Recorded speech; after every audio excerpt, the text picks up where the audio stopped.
Bismillahirrahmanirrahim. Assalamualaikum warahmatullahi wabarakatuh. Waalaikumsalam warahmatullahi wabarakatuh. Alhamdulillahirabbil alamin wa bihi nasta'inu ala umrid dunya waddin. Wassallallahu ala sayyidina Muhammadin wa ala alihi wa ashabihi ajma'in, amma ba'du. Selamat ketemu kembali dengan tim Dai Nusantara. Para pemirsa, mudah-mudahan kita semua tetap dalam keadaan sehat walafiat. Amin.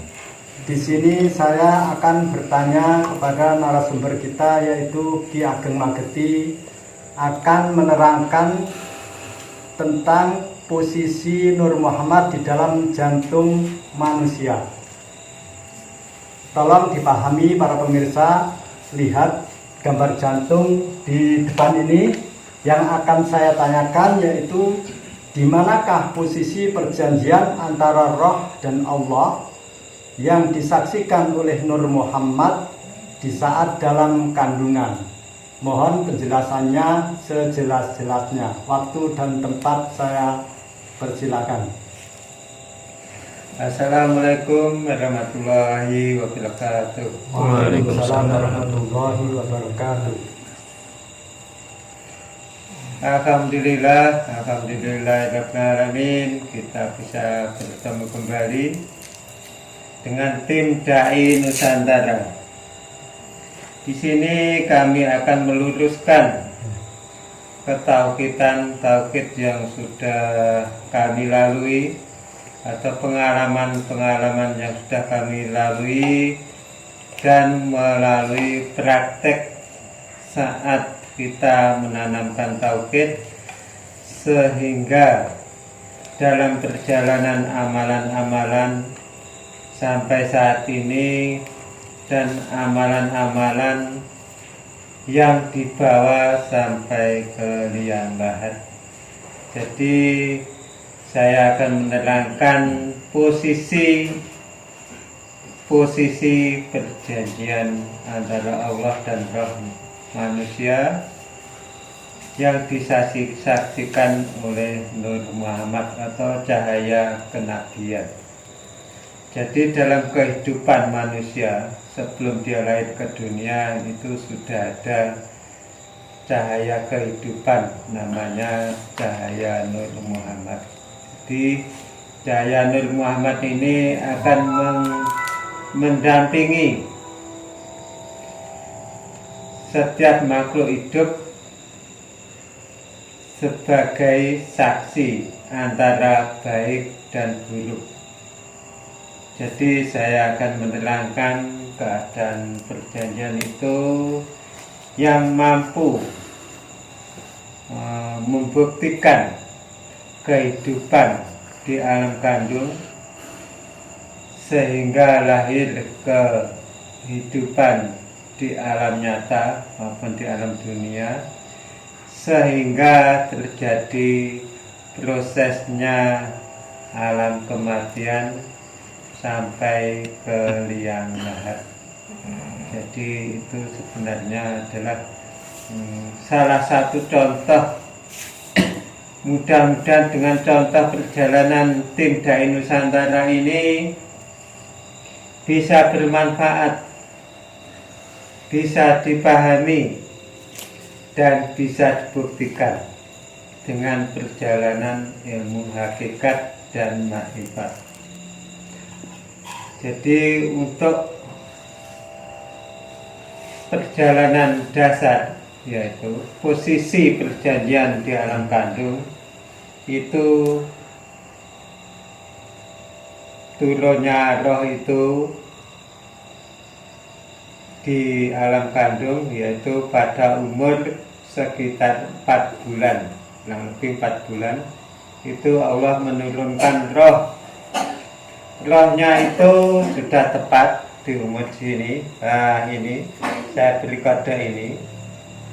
Nah, kode inilah posisi turunnya roh dan Nur Muhammad.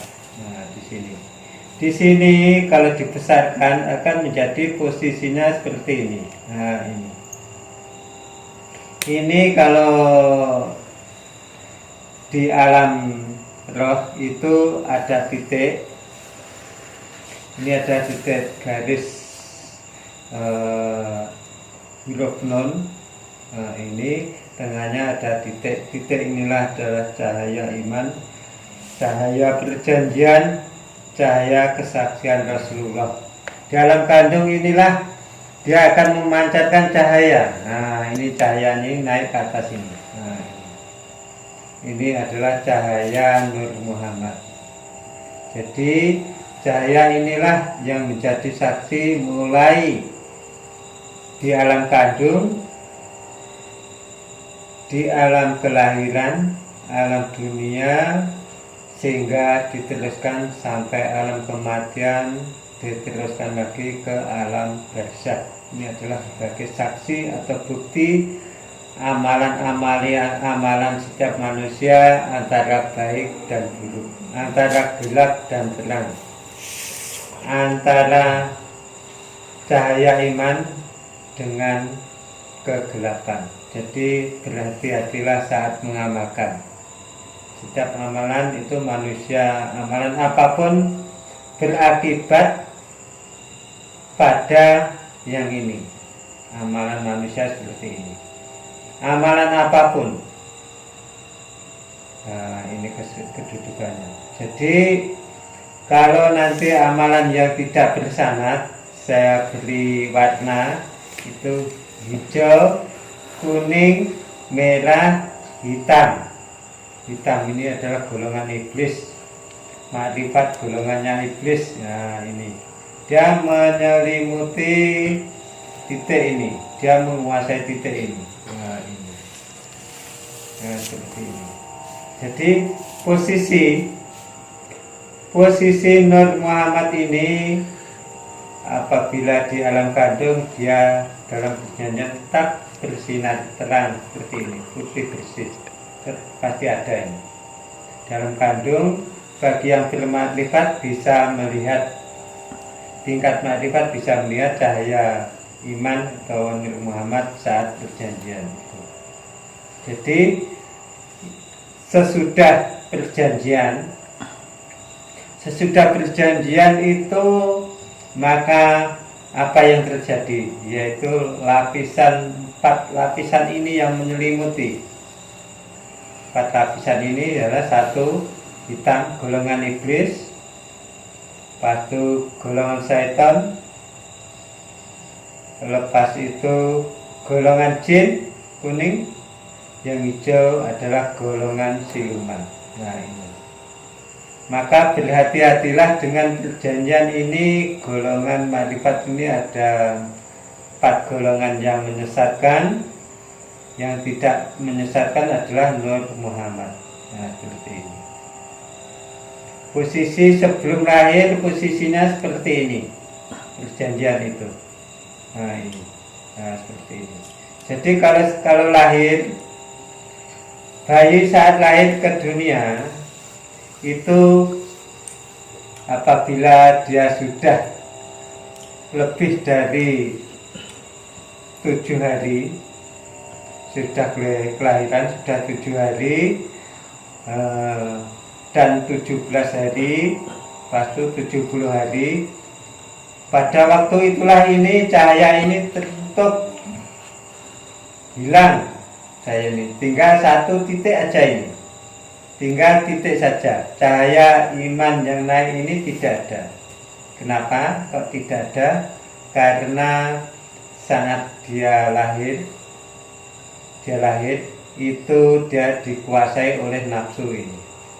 Nafsu, pasti nafsu yang 4 ini akan menguasai titik ini. Nah, ini titik ini akan dikuasai oleh 4 nafsu tadi. Nafsu manusia ada 4, yaitu dari ini tadi saya terangkan, yaitu golongan iblis, golongan setan, golongan jin maupun golongan siluman. Ini akan menguasainya. Selama hidup di dunia, manusia itu hidup di dunia, selama hati ini tidak pernah dibuka, selama hidupnya cahaya iman ini akan dikelilingi oleh 4 elemen ini tadi. Dikelilingi oleh 4 elemen ini sehingga titik ini tidak bisa memancarkan cahaya iman. Kenapa? Karena tidak pernah dibuka hati itu. Dengan inilah. Jadi kalau selama hidupnya tidak pernah mengislamkan hati, berarti selama itu juga Nur Muhammad itu tidak akan memancarkan cahaya. Kenapa? Karena dikuasai oleh 4 elemen tadi. Ini adalah akan sangat mengganggu dalam kehidupan manusia, sehingga di dunia sampai ketika menghadapi sakaratul maut sampai ke alam barzakh. Inilah yang akan menjadi kendala kehidupan manusia antara baik dan buruk. Jadi selama kita tidak pernah mengislamkan hati, maka selama itulah dia hidup di dunia akan dikuasai oleh nafsu 4 elemen.